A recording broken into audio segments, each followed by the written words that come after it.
Where in the Folk is not and should not be viewed as a news source. Any names, places, or likenesses mentioned are purely fictional, and any information discussed is purely speculative. Guest opinions are their own and do not reflect those of anyone else. Where in the Folk is not responsible for content accuracy of any stories that are told or what people do with these stories. This show is vulgar, sometimes graphic, and due to its content, it should not be viewed by anyone, actually.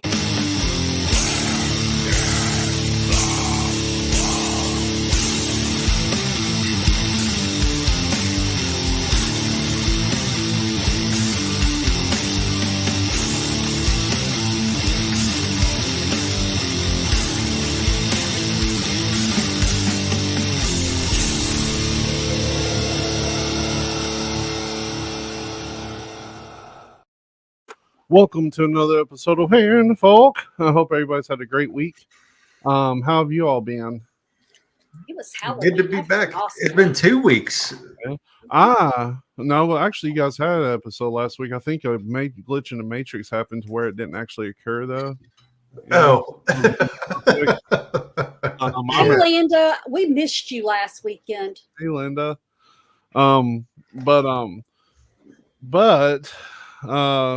I've been on vacation all week, and it has been Hey, Stephen. Amazing. Hey, Stephen. I've avoided my phone like the plague. Anytime I hear ding, I go, no, and I'll just push it to the side. I feel that. Yeah. Well, you know me, like I'm bad about leaving my phone at home when I go places anyway. Like, did you tell me you have a Faraday box? I do. Okay, because Mo's looking at it. Yeah, it's a pouch, and I use it when I'm sleeping. Yeah. Well, this one that he was looking at, it's like an 8x10 box. Oh yeah, that would work. Phones and stuff, and then it's got a couple of pouches that come with it for like your car remote and stuff like that. Yeah, this one, like you can test it and stuff, like to see if data's getting through it or whatever, or the Wi-Fi. And it definitely works. I think it was pretty cheap too, like $15-20. Yeah, well and this one I think is $20. I hate technology more than anything. They finally sent as we stream to the world. No, I mean, look at my nails, how long they are. But anyway, they're very nice though. They're good and clean. But these tap credit cards, they finally sent me one. I had no choice. Like I was like, I don't want that. The chip was too much. It's already like the mark of the beast. I don't want it. And they sent me one. I had no choice. And I went to Walmart to get gas, and I was using the chip. And it's like, oh, you got to use because it wouldn't work. And I was like, what the fuck? You know, what's going on? And they's like, you have to tap it. And I said, I just won't get gas here anymore. Like, I don't want to. I don't like evolving. I don't know. But anyway. Well, I use mine because I have the Walmart Plus plan. So I get 10 cents off every gallon. So while I'm putting in that code, it's just easy to go tap. So I've been using the hell out of it, but only at that one gas station. Yeah. I'm not down for it. I kind of wish we just go back to gold and I'll be shaving it off. And like, figure it's a good man and shave off a little bit. Just use scales and precious metals. Yeah. Hey, when I first started getting on eBay, like in the dark ages, I figured out real quick how to win auctions. And I thought it was so cool that you could get 1,000 carats of semi-precious stones for next to nothing if you played it right. Yeah. And I've got probably 3,000 or 4,000 carats of semi-precious stones laying around here. So I could go with the whole, using jewels and metal. That's cool. That's cool. But what stories do we have to start us off this week? What's happening in the news? What's going on? I got the feel good story. It's not really a feel good story. As you know, our feel good stories are never feel good stories. There's little bits of feel good in them. So the reason that there's a squirrel on the promo this week, there was an Instagram famous squirrel named Peanut that has been seized by the New York State authorities. So a New York man turned a rescue squirrel into a social media star called Peanut is pleading with state authorities to return his beloved pet after they seized it during a raid that also yielded a raccoon named Fred. Multiple anonymous complaints about Peanut, also spelled P-N-U-T, brought at least 6 officers from the State Department of Environmental Conservation to Mark Longo's home near the Pennsylvania border in rural Pond City. He said the DEC came to my house and raided my house without a search warrant to find my squirrel. Said Longo, I was treated as if I was a drug dealer and they were going in for drugs and guns. The officers left with Peanut, who has amassed hundreds of thousands of followers on Instagram, TikTok, and other platforms. And like I said, they also took Fred, a more recent addition to the family, the raccoon. A spokesperson for the DEC said in the statement that the agency started an investigation after receiving multiple reports from the public about a potentially unsafe housing of wildlife that could carry rabies and the illegal keeping of wildlife as pets. So apparently in New York, it is illegal to have these kind of animals, like what you consider like a non-domesticated animal as a pet. And somebody probably got salty that this dude was making a bank off TikTok and Instagram with animals. Because how is a wild animal going to survive in New York on its own? It's going to get run over in traffic or anything else. So he's probably safer than he'd ever been. What's up, Abraham? I just saw your comment. I'll tell you what's going to happen. In about a week, we're going to see this little squirrel on the DEC Instagram. Right. Well, he said that he's aware that it was against the state law, which is why he was in the process of filing paperwork to get Peanut certified as an education animal. He says, if we're not allowed, or if we're not following the rules, guide us in the right direction to follow the rules. Let us know what we need to do to have Peanut in the house and not have to worry about him getting arrested again. As for Fred, he said he only had Fred for a couple months and was hoping to rehabilitate the injured raccoon and release him back into the woods. He is not the first animal owner to protest confiscation like this, though. Apparently recently a Buffalo area man, his alligator was seized by DEC in March. And he's currently suing to get his alligator back. Oh, you know, my grandmother, my grandmother had a squirrel all of our lives. And he, she, they, it, whatever, was never domesticated. You know, my uncles and my dad built her a cage. She rescued a little baby squirrel. It was out on her porch. It was fed fresh peanuts every day and vegetables and stuff. And when that one died, they had to go out in the woods and find her another one, because by that point, she was used to having a squirrel around. And like I said, I mean, it was, you know, we didn't play with it or anything because it would bite the crap out of you. You know, it was actually still a wild animal. But, you know, I mean, what is it hurting? Because like I said, so many things, especially in more urban areas, are not safe loose. Yeah. I mean, I kind of get it, but the potentially carrying rabies and all this stuff, outside dog can do that. I mean, anything can potentially carry rabies. I could have rabies right now. I went to a petting zoo yesterday. Like, I don't know. And you know, I have been bitten by more dogs than squirrels. That's true. But I don't know though. What really kills me about this is, what are they going to do with the animals? He's afraid they're going to euthanize it. Yeah, that's more than likely what they're going to do. Let us save these animals from you so we can euthanize them. Is basically what it's going through. And that really kills me a lot, especially with pounds with like kill policies and stuff, because I missed that. It says the DEC spokesperson did not respond to a question about whether Peanut had been euthanized. Yeah. Wow. So there's a perfect, I hate kill shelters or anything like that. It really, I really do. Perfect story. A place I worked at, there was a dog walking around the parking lot. And this woman, and somebody had called the pound. The pound came and got it. And this lady called them immediately, said, "Hey, I'm coming to get that dog after work." 3 hours later, she went to pick the dog up. They had already euthanized it. 3 hours after they picked it up, and she called that I'm coming to get it after work. You remember that story from a few weeks ago? The dude whose dog got euthanized. Yeah, they got it out of his yard. Yeah. Yeah, I mean, I think they'd be better off just leaving them stray. Like, Yeah.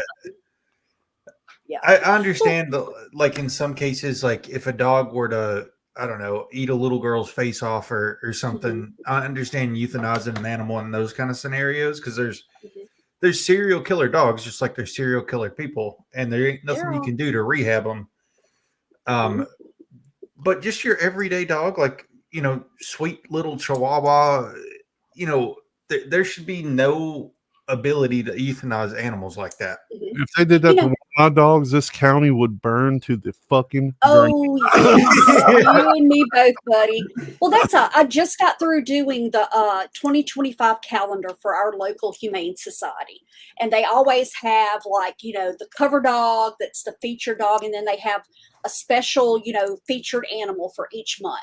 And it basically tells you the story of, look at them now, except for the one that's the cover dog. And then they show you the befores, the afters, how they found it. And this poor little puppy, when they found it, weighed 17 pounds. And this was one of the doodles, like a Labradoodle or something. So would have been a 60, 70 pound dog.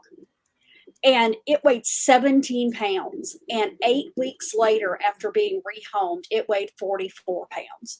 And just seeing the difference between this poor little dog that was skin and bones because it was a stray and nobody took care of it, and seeing, you know, somebody actually take the time to love it and care for it. And he's wonderful. But, you know, I think you should be shooting people for not getting their dogs and cats fixed and for letting them starve and stuff if you're not going to get them fixed, you know. Yeah, there's definitely levels of animal abuse that just heartbreaking out there on all ends. Absolutely.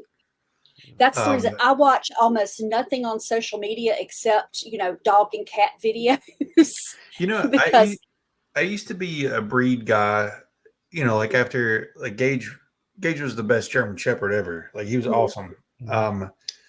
But after rescuing our current dog, I do believe that in the future we will be rescuing versus getting from breeders. Yeah. Just because, you know, those are dogs that, you know, if you don't rescue them or get them out of there, they are going to be euthanized. They're usually a lot smarter than purebreds too.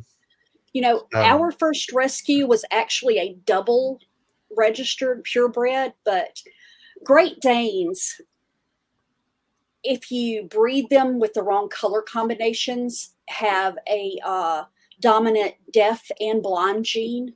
Oh, man. Like, you can't breed two Harlequins. A Harlequin is made from a Merle and a black, I think it is. If you breed two Harlequins, you're going to get those, you know, regressed genes. And the person that sold this girl this dog saw her coming a mile away. She'd never owned a dog before. They charged her a fortune because it was double registered, and she couldn't understand why it didn't listen to her. You know, it acts like I'm not even there and everything. And we're like, and I'm, you know, just kind of looking at her, and I'm like, she can't hear you, you know, is part of the problem. And by the time, Dalmatians are also that way, Linda. By the time we got her home, our vet said she already had hip dysplasia, and, you know, she was partially deaf, partially blind. They were keeping her in a tiny little kennel that was too small for her. Mm-hmm. She goes, you will never be able to get her to stand up, like on her back legs, this, that, and the other. Within 3 months, she was jumping up for treats, and she knew certain signs. Now, she was beautiful at ignoring you when she didn't want to do something. And she used that deafness to her advantage, you know. But hands down, probably the best dog I ever had. So since her, that's all we do at rescues. I mean, I know what Abe said. Yeah. I've seen that's that. Crazy. I noticed that, you know, multi-breed dogs, mutts, as they used to be called. I don't know if that's politically correct anymore or not. But they're usually smarter, except for the case of my big dog. He's not that bright. Yeah. Yeah, Um, love me some animals, He's guys. sweet. He's sweet though. well, Mhm. so this is something that has been on the list for a while, and I know you got the picture ready to go, so I'm going to hit this one. Okay. So there apparently, and I mentioned this, I was on Paranormally Correct last night for the Halloween special. We had some crazy stories on there. If you don't follow Paranormally Correct on TikTok, if you do TikTok, go check it out. It's like she does. It's basically a ghost coast to coast. People call in and tell cryptid ghost stories. I popped in for a little bit, but I was tucked out from the long day and just Yeah, Cecil was there for 5 minutes and was like, "I gotta go." No, dude, I was on there until probably almost 2, and I was nodding out, and I messaged Sarah, and I'm like, I have to go, like I'm done. But this is something that I mentioned on the Paranormally Correct show last night. Is apparently they have just found hundreds of new Nazca lines in Peru. And that's been a topic of conversation that we've had on Weird Awakenings in the past. And it's a mystery that's like, I don't know what, thousands of years old at this point. Oh yeah. But it was first discovered in the 1940s. There's these massive glyphs in Peru where they've basically stacked stones, and you can only see the figures from an aerial view if you're not familiar with what they are. So this is what the new ones look like from an aerial perspective.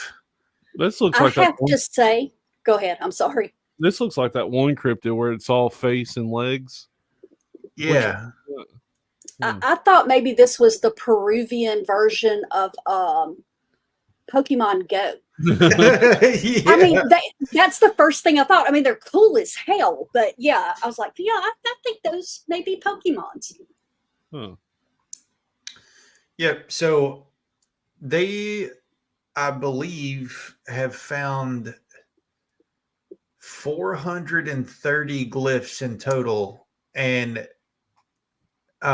anthropologist Masato Sakai of the Yamagata University in Japan has discovered 303 more glyphs in 6 months, nearly doubling the known number of Nazca glyphs.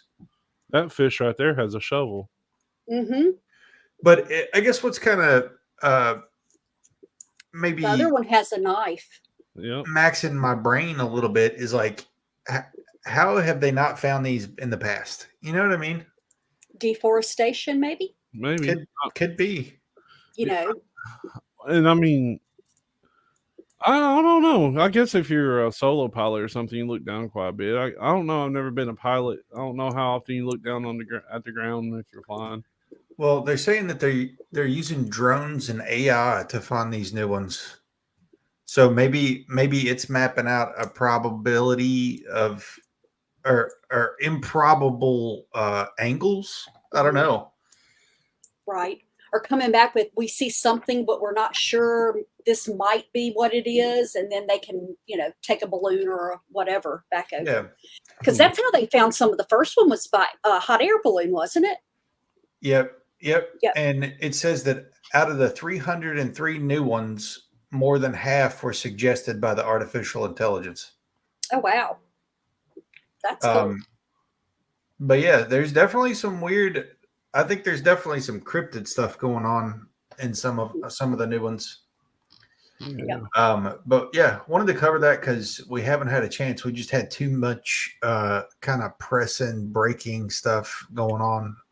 Yeah, we're using today to get caught up. yeah. We still got some crazy stories, but I want the 23andMe one. Okay. Okay. You want to hit that? We can hit that one next. Okay, that'll work. And I will tell you, just for the record, I've downloaded all my data and canceled my account. I should be proud of me. They already have it, so. All right. So evidently 23andMe is in a lot of trouble. And anyone who's ever spit in one of those test tubes should be concerned. They're not doing well. Its stock is on the verge of being delisted. It recently shut down its in-house drug development unit. And only this is, just the first in several rounds of layoffs. But last week, the entire board of directors quit, save for Ann Wojcicki, a co-founder and the company's CEO.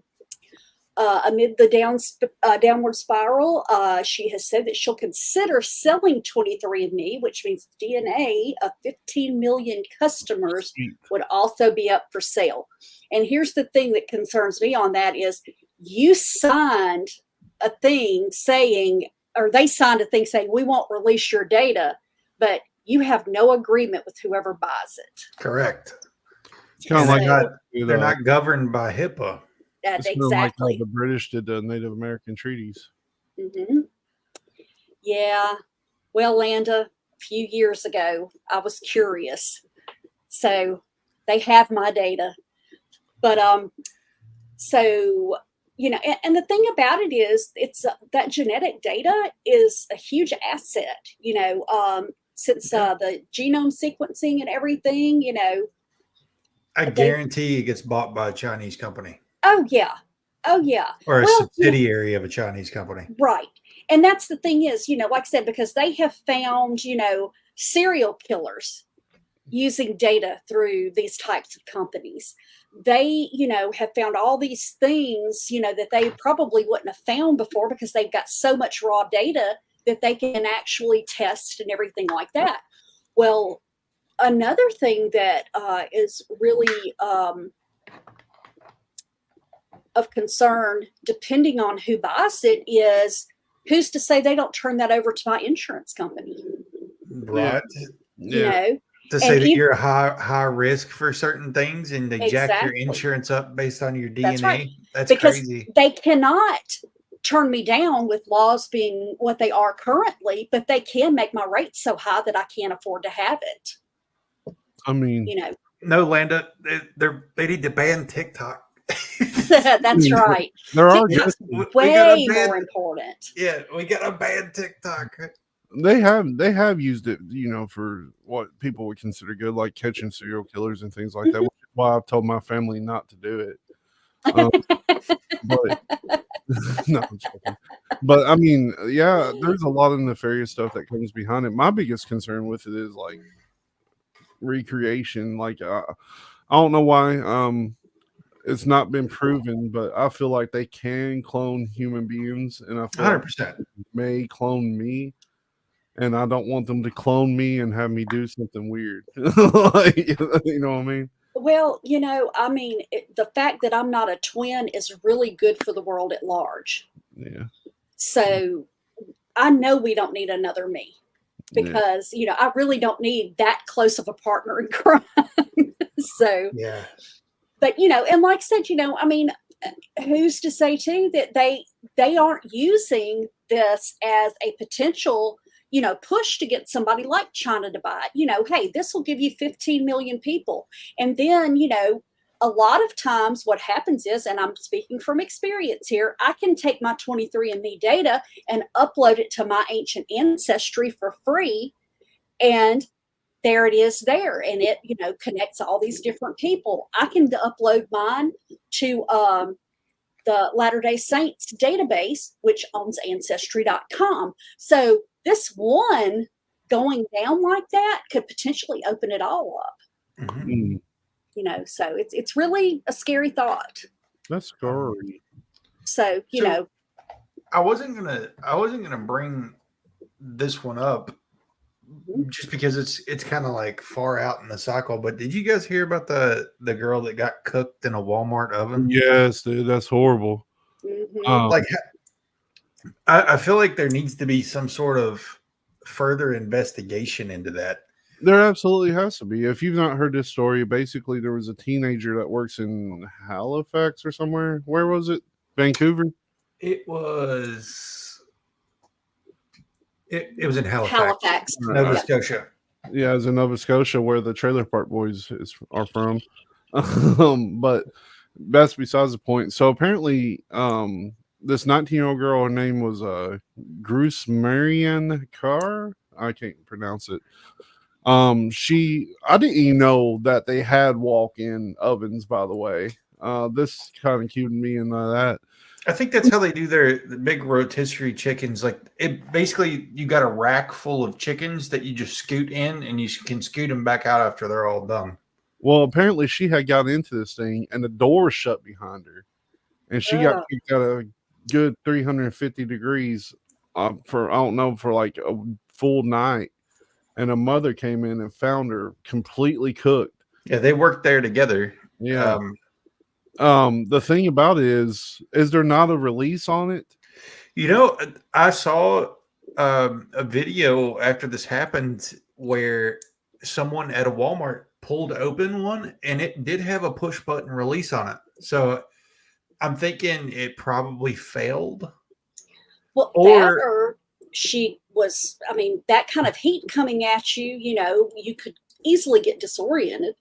Yeah, like I'm thinking there had to be something else going on. Like maybe she passed out. Mm-hmm. Like my thing about it is there's a lot of people that's in Walmart even after it closed. They're stocking, cleaning. Could they not hear the screams? Cooking at 350 degrees, you think that it's going to be instantaneous death. It's not. That's going to take a little while. Those things, though, I'm sure are nearly soundproof when you close the door.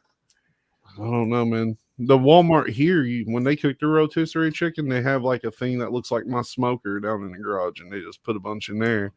I don't see anybody climbing in that. I want to see this oven. It's a walk-in oven. You've seen walk-in freezers. Yeah. It's a walk-in oven like that they literally have these big rolling trays that they roll into the walk-in oven. That is some Final Destination shit. I agree with you, Landa. I don't know. Like, I just don't imagine how she I think so. This is just pure speculation, but I think someone maybe held the door. Yeah. Like maybe somebody wanted her gone or something. I don't know. That's the most likely thing because there's a button. There is a release button. Mm-hmm. Either she passed out and it happened while she was passed out and she didn't make any noise, or maybe somebody held the door, like saw her in there, shut the door, and just held the door until it was over. If it was a situation where the release button failed, here's a brilliant idea for these walk-in ovens. 2 fucking doorknobs, one on the outside, one on the inside. Just twist that bitch and walk right on out. Why not? The chickens are not going to escape once they're on the rack. Yeah, that's true. It does seem odd that there is that lock mechanism. Like it could just be a spring-loaded door, like your oven. Like no lock-in mechanism at all. Like just push it open. Well, I know even when my sister-in-law had her restaurant, the walk-in refrigerators. I mean, you had this big thing that you just hit and it punched the door open. Now, the only way you could lock it is if you padlocked it from the outside. And, you know, somebody's going to notice a padlock that shouldn't be there. Yeah. I can't say much. I've been locked in a walk-in freezer. Well, like I said, this one did not have any kind of lock on it except for the padlock if you put it on the outside. It's also suspicious. And honestly, I'm surprised it got as much attention that it did because Walmart wasn't responding to requests for questions either. Surprise. Like I'm sure that as soon as that happened, they assembled an army of attorneys to start going after people. They offered her mom funeral expenses and $20,000 and 20% off for life, probably. Yeah. I don't know. That's horrible. That's such a horrific way to go. That's so needless. Like, it doesn't make sense on why any of that would happen. Like, why is there a locking mechanism on it? Why isn't there multiple fail safes? Like, it's weird. Spring-loaded door, problem solved. Yeah, it makes more sense. Yeah. Nothing that's in that oven that you're going to want to be cooked is going to try to get out. Yeah, I promise. We've not reached that state of hysteria yet. I've never seen one in real life, but Mo used to watch this show, and I mean, it's still on because I see it occasionally advertised. How It's Made. Yeah. And sometimes they'll do like how you make salami and stuff, and they have those big walk-in ovens and dryers and stuff. And like you say, they're big racks. They roll in, shut the door, walk away, and come back and roll everything out after it's cooled off. Honestly, that's how your bacon, like the bacon that you get at the supermarket, that's how it's smoked. They just roll it into a room, and usually it's not even real smoke. It's just like some kind of artificial that stuff you can buy at the grocery store to make smoked meat. what I imagine is they take a bottle of liquid smoke and put it in a fog machine. Yes. And fog up the room with it.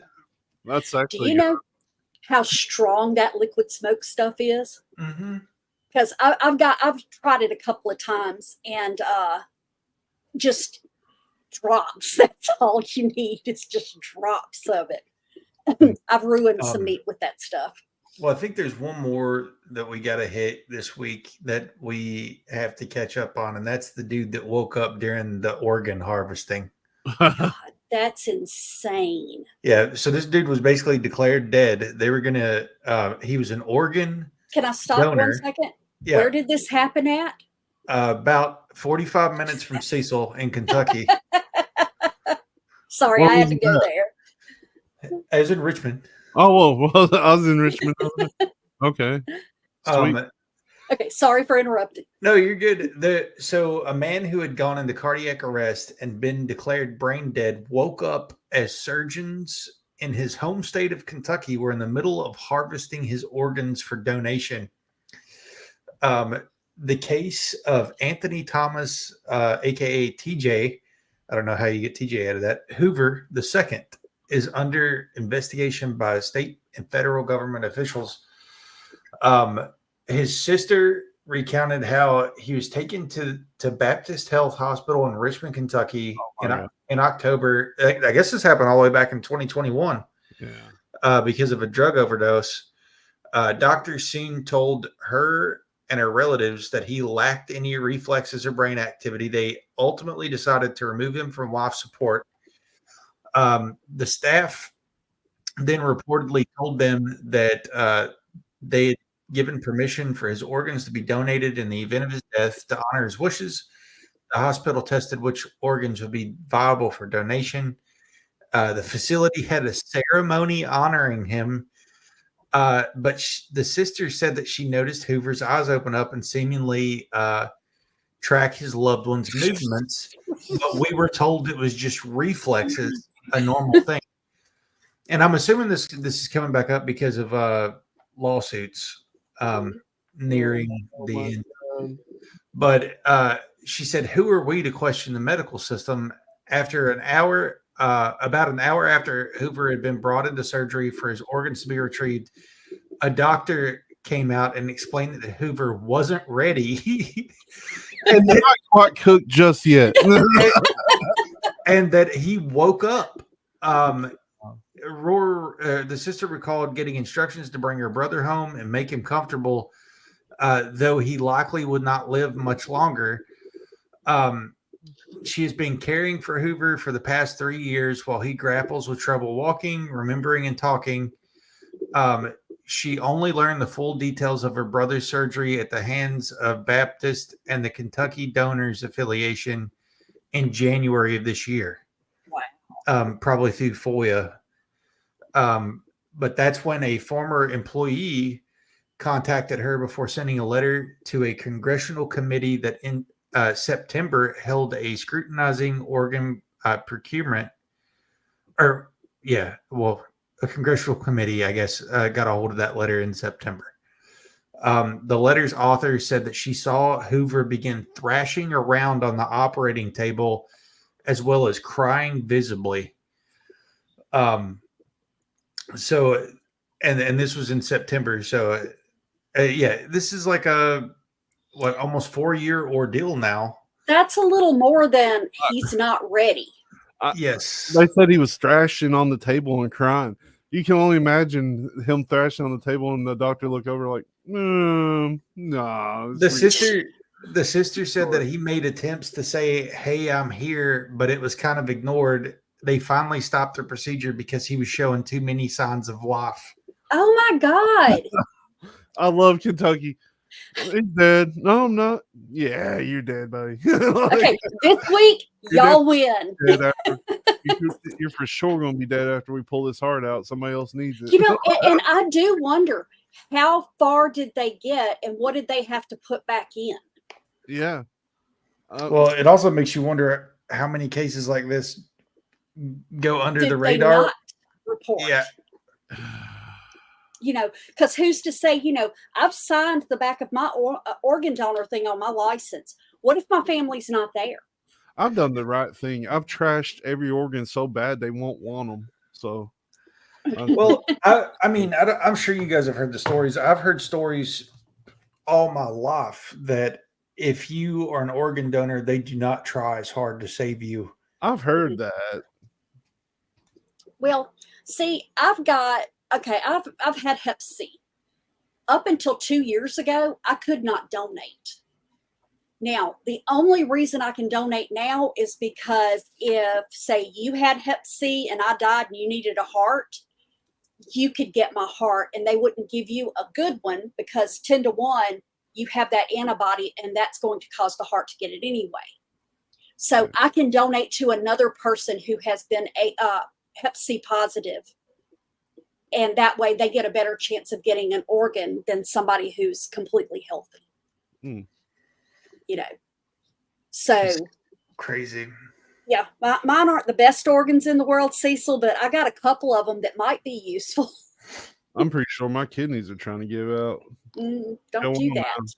No, okay. And see, that's cool. I mean, I grew up, my dad was an avid blood donor and, you know, always preached to us about organ donation.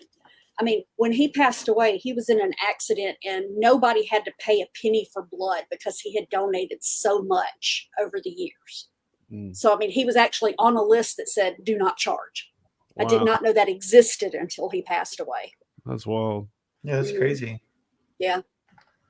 So it's, you know, that needs to be addressed big time. Yeah. That's so wild to me. Like,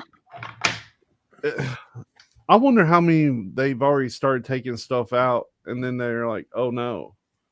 What do you do at that point? You can't really go back. You can't push rewind on that if you're popping out a lung and you're like, oh, right. lung's still pumping. Oops, nick the carotid. I mean, you know, because that's the only realistic thing after they've gone so far.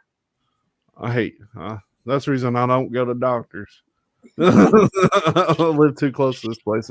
They might send me to this exact hospital. I know where this hospital is. Yeah. Do y'all have any little ones you want to hit in the next 5 minutes? Nah. Well, let me throw this one out because it's been on here a while too. Do you remember the bomb from World War II that exploded at the Japanese airport? That's been about a month or so now.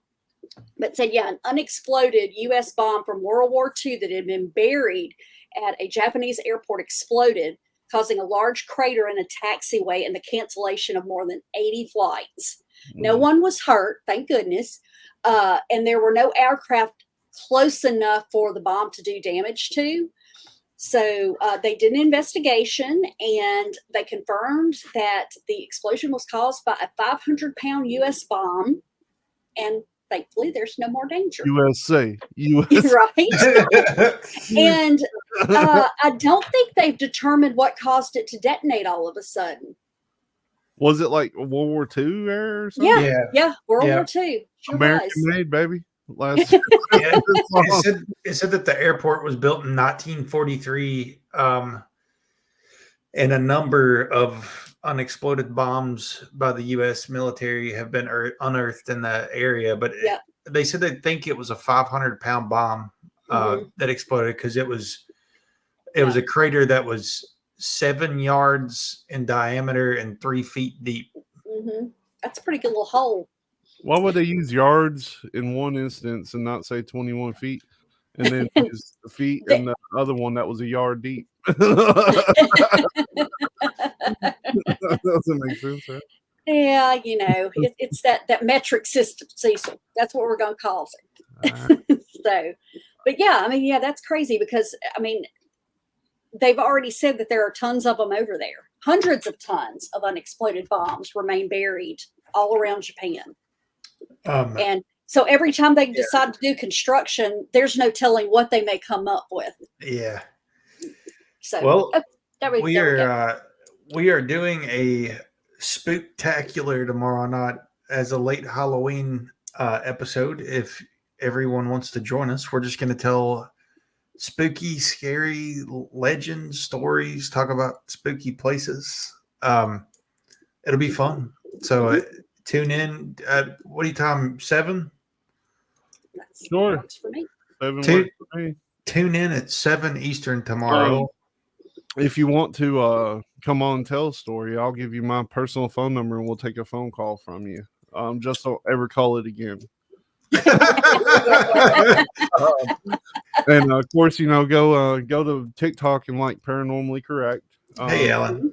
Sarah's a good friend of ours. Hey, We Alan. really enjoy Sarah, and she's got a good show going over there.